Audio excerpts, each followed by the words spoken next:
I would like to have it under a different title because all of you were criticizing the consultants, and unfortunately there were no consultants in the table and I couldn't interfere. We have to have the second opinion, the fire in this case, and everyone was throwing the shit on someone else. You are not agents who were sitting on the table, okay? If you were consultants or you were end users or you were manufacturers, we need to be fair. So that I would like to take it in another way. Thank you. Anyone? Yes, please. Hi. You have it. I just would like to add something about this problem of the way of handling the goods inside the cabinet. I'm a cabinet manufacturer, part of the cabinet manufacturer. This is a very critical problem and very dangerous actually, especially in frozen goods. We were talking about this before. If the food chain is if the cold chain is broken before the good reaches the cabinet, and the end user puts the goods inside the cabinet at -5 or 0 or worse, this will affect not only the product because the cabinet will not bring down the temperature, it will simply hold it. And the cabinet will absorb the heat from the product, which is hot for that type of cabinet, and will also damage the refrigeration system. It may cause clog of ice on the evaporators and some other serious technical issues. So this is one thing that we should also take care of. The same problem can happen also on the chiller cabinets. Yes, thank you. We will be talking about all these features when we speak about, hopefully, when we start speaking about the design and how to design your system, how to select your evaporators, compressors, and the other issues. And I would like just to close this, unless I have someone quickly has a note on this, so we can start our part of the discussion. Okay. I need to have the paper to remember. I'm an old man and I may not remember everything, so I just use the paper to remind me of what I was writing in the morning. Okay. As we said, Richard, he put a question. What temperature we talk about? How we measure it and where? Okay. So this issue really arises when a conflict happens between the end user or the owner or the client and the manufacturer or the contractor. My unit is working fine, I don't care about your products, I'm a refrigeration engineer, I'm not a food engineer. So please, if you have any problem with my system, look at the evaporating temperature, condensing temperature, my equipment is working fine, sign the paper and go. So we need to differentiate. When we talk about temperatures, we have to talk about, are we talking about a refrigeration system or the food itself, the product? If it is the product, then that is a different story. We need everyone to know how to measure the temperature of his product. And before measuring it, there is nothing 100% correct. We always have a margin that you could play with. And therefore, any type of product we talk about, it has a recommended storage temperature.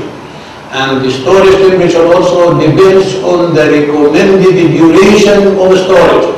You could store some products at -1 or 0, like onions and potatoes. They can be stored at low temperatures if you were to store them up to 6 months or 9 months. But if you want to store it for a few weeks, put it at 5. No problem. We will be talking about the effect of the temperatures on those things later on when we talk later. But this is the issue I want to stress on, that the end user concern is different from the refrigeration engineer concern. Everyone thinks that he cannot live without the other, and it is true. They must work like a team, but everyone has to respect the interest of the other party. The refrigeration system is a service and not an aim. The aim is to preserve our food. Therefore, the refrigeration system is there to serve our aim. If you have the best refrigeration equipment on earth and you cannot give me the end result of my food, then it is useless for me.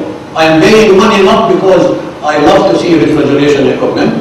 I'm paying money because I want it to produce for me an end product that has a high value and all the customers will come and buy it from me. So if you claim that your equipment is good, then you need to educate me as an end user how to use your equipment the right way in order for me to get the right product. And this is just a quick note on that. Training. Okay, everyone was talking about training in the morning. This is a little bit tough issue, but I wanted to differentiate between training the staff on refrigeration equipment and training the staff on the safety and quality of the products. The quality of the product is not only to maintain it at the right temperature and the right weight, but the tenderness, the quality, the taste that you can keep and preserve in the food is very important.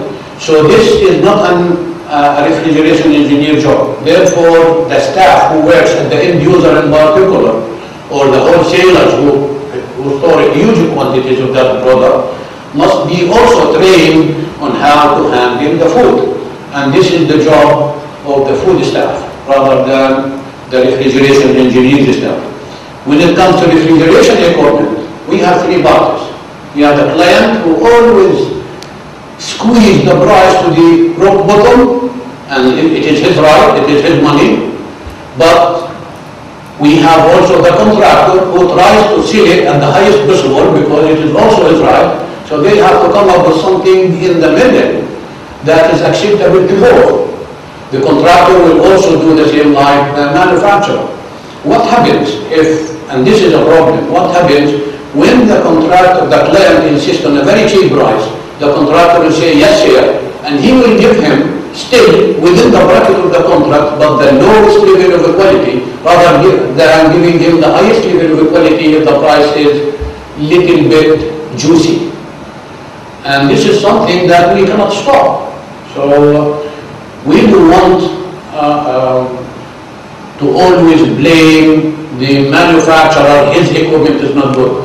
The client is not willing to train his people. I think some of you was talking in the morning that training is an expense, but someone else talks about training is a protective measure to protect the interest, which is true. The higher the quality of your staff, the better your system will be. And it's not only that the food is good or not, you are talking about commodity which costs money. That is the difference between air conditioning and refrigeration. If the AC is out of order in this place or in my home, to hell with it, I go and sleep in another hotel and pay a couple of $100 and I am okay. But if a 5-ton or 10-ton steak roll, frozen, the equipment goes out of order because the client insisted on giving it to the lowest price by $10,000, $15,000 lower, and the other one is higher and it is much better, he gives it to the lower price and he will lose the $1 million worth of products stored in that small room. So this is a totally different issue. We must educate the people to look at the refrigeration equipment totally different from what they look at the air conditioning.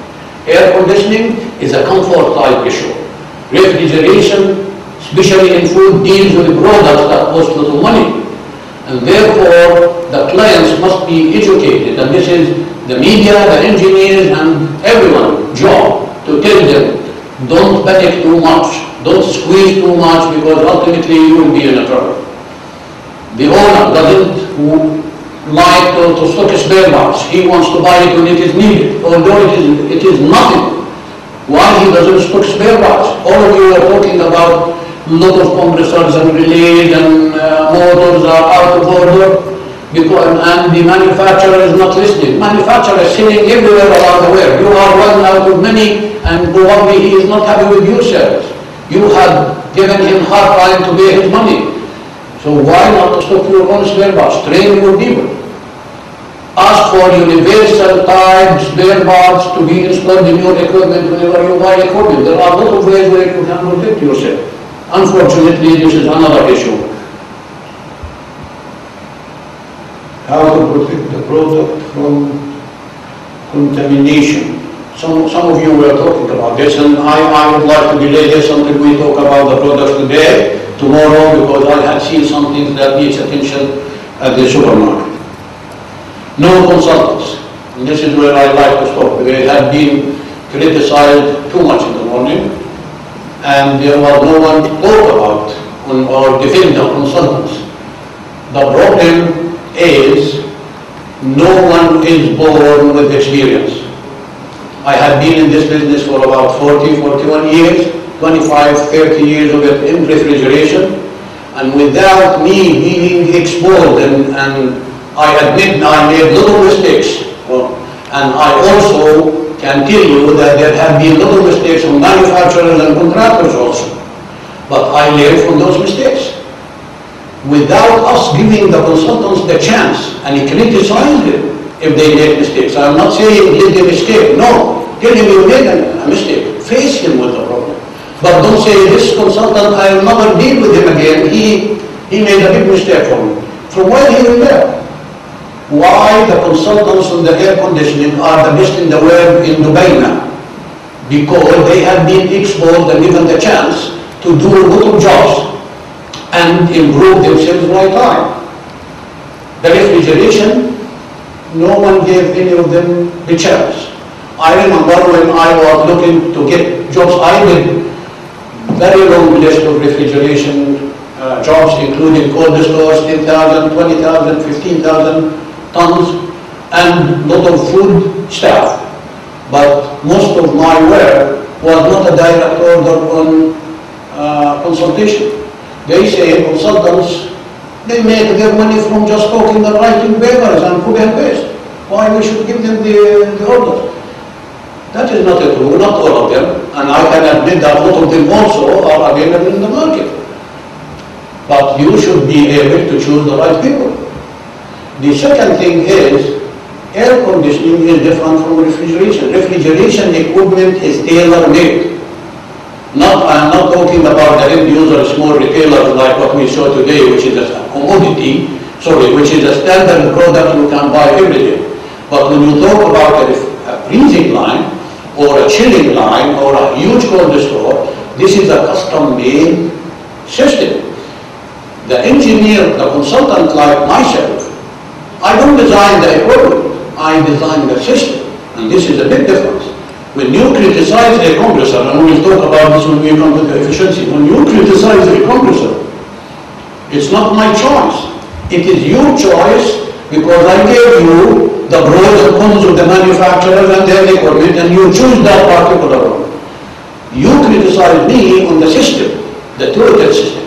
We know, but even the air conditioning, any one of you designs the compressor which comes with the chiller, you just buy a ready chiller. And you are responsible on the system which hooks the chiller with the pumps with your air handling units and the pipe itself you can control. So mistakenly we thought that he designed the refrigeration system. No, sir, he did not design it. In the refrigeration system also, it is much more dependent on the manufacturer rather than the consultant engineer, because when you talk about freezing line or a huge refrigeration line and you choose a particular manufacturer, his system influences the way the consultant is going to do his final system coordination or the total system. And therefore, we should be fair with the engineers or the consultants and give them the chance on this.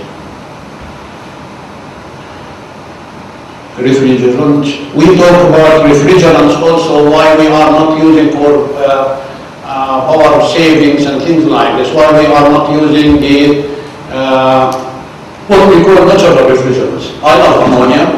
I am a guy who likes to see ammonia everywhere. But at the same time, I cannot gamble and put ammonia on an air conditioning unit inside a building like this without getting the people using the equipment aware of the danger of using ammonia. In Germany, since 20 years, I have seen installations in Hamburg with ammonia in multi-story building, which is, all of it is ammonia and it is supermarket. They are using it, but they educated the public first. They made a lot of advertisement, education of the public how to use it and contain it. How the hell I can bring it over here without it?